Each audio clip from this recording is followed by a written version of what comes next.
This is BBC World News. I'm Katty at Westminster in London. King Charles arrives at Buckingham Palace, where he'll hold a reception for world leaders who are here in London to attend Queen Elizabeth's funeral. President Biden is among the VIPs here for that service, and New Zealand's Prime Minister paid tribute to the Queen and those who are mourning her. Is a very moving thing to witness, but it's also the most fitting tribute I can think of.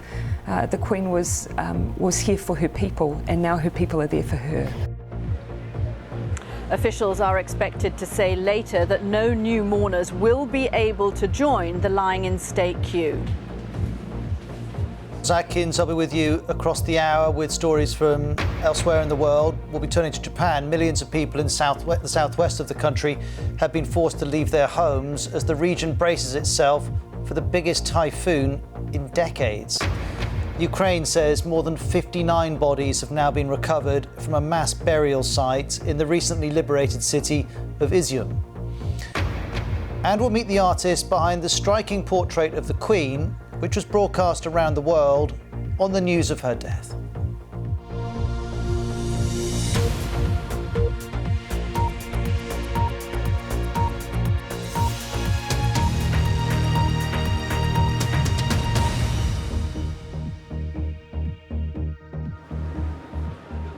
Hello and welcome to Westminster, where people are still queuing. Some of them have been queuing all night long, but I have to say everyone I speak to is very glad that they've been in that queue for more than 10 hours. And the atmosphere is extraordinary, almost festive, but in a respectful kind of way. Very polite, very supportive. People say it's been a pleasure to be in the queue, even though it's tiring. Of course, those are the public who are waiting to pay their respects. World leaders are also continuing to arrive in London as final preparations are underway for Queen Elizabeth's state funeral. That's tomorrow. King Charles III will host a reception for hundreds of the world leaders and royals at Buckingham Palace. That's going to be this evening.